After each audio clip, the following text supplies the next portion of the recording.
Thank you, Mr. Chairman. Mr. Cooper, thank you for your answers. As we look into this further, you set up a server for the sole reason, as it relates to Ms. Clinton, so that she could use a domain name and have those private emails at her domain name served on that server. Is that correct?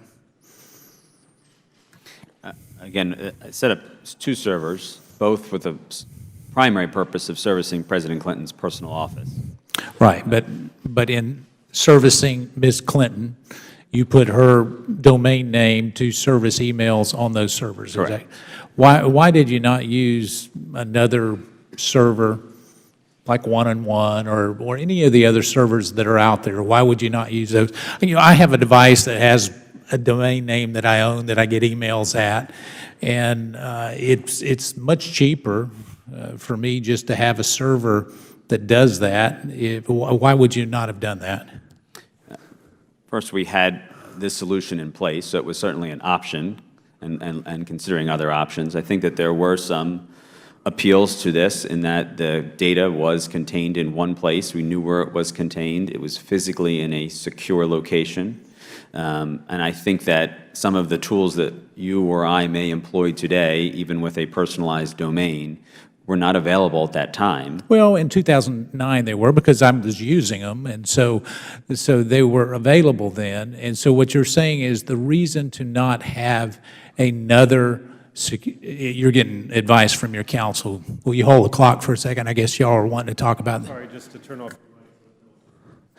So the other aspect of this, Mr. Cooper, is you made a conscious decision to put her email address on this server to keep it from being viewed by other people that might have a server like One-on-One or anybody else?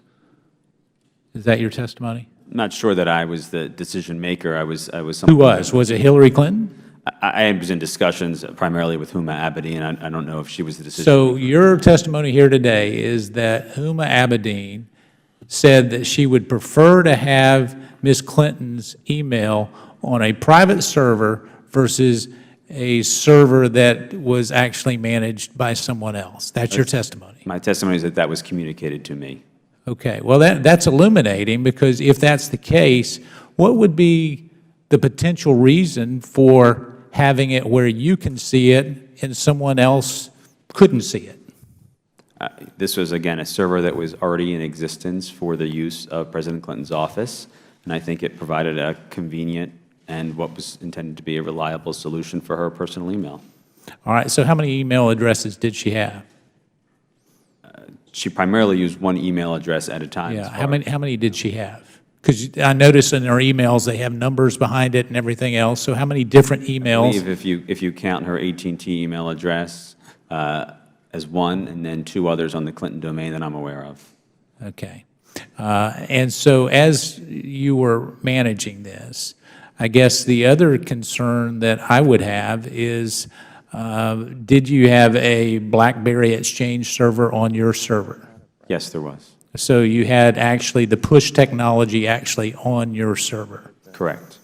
So when the discussion between Platte River and the attorneys and all of that happened in March, were you part of that discussion to clean and erase some of those emails from servers?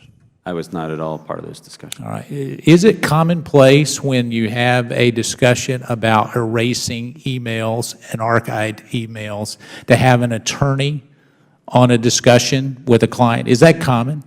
I mean, I was in business a long time. It never happened with me. That's not something that I have the ability to comment on.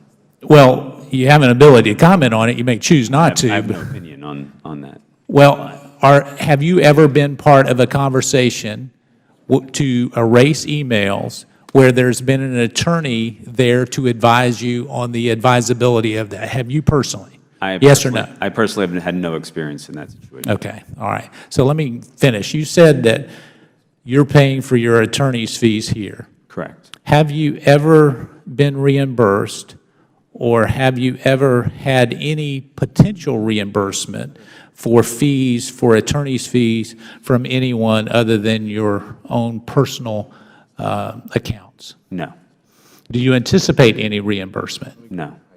All right, I yield back. Tell them that.